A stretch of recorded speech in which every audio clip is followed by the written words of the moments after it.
May hapon, ang atong ebanghelyo karong adlaw, Lunes, naghisgot kabahin sa pasangil sa mga magtutudlo sa balaod nga gikan daw sa yawa ang power ni Jesus sa pagpahawa sa yawa. Of course not.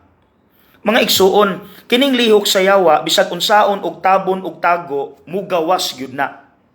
So kining duha atong pamalandungan. Number 1, ayaw og kumpiyansa kay naay mga butang nga maayo in itself pero nakapalayo di ay nato sa Dios.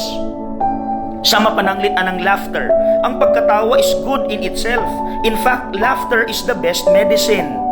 Pero kung ang imong pagkatawa tungod kay naa di ay dili maayo nga nahitabo sa imong silingan nga imong kaaway, nalayo ka sa Dios ni ana.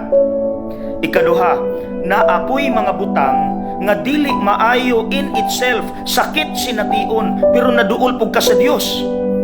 Example, problema, sakit, namatyan ta.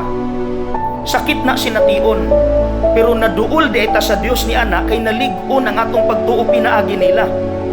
Mga igsuon, maunay pangutana sa atong pamalandong. Unsa ang mga butang nga imong ginahimo nga maayo in itself pero nalayo di ay ka sa Dios?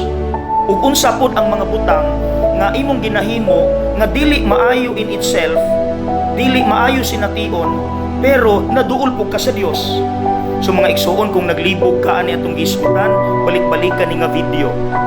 Kay dili be dapat alang-alang atong pagpamalandong ani, kinahanglan be gyud ni lingkuran ug dugay-dugay diha sa kahilom. Kay makailad usahay ning mga butang nga atong ginasinati kada adlaw. Maayo pero malayo kas Ginoo, dili maayo pero maduol kaniya. So mga igsuon, lingkuran tanig dugay-dugay diha sa pagampo ug pamalandong, ha? Okay?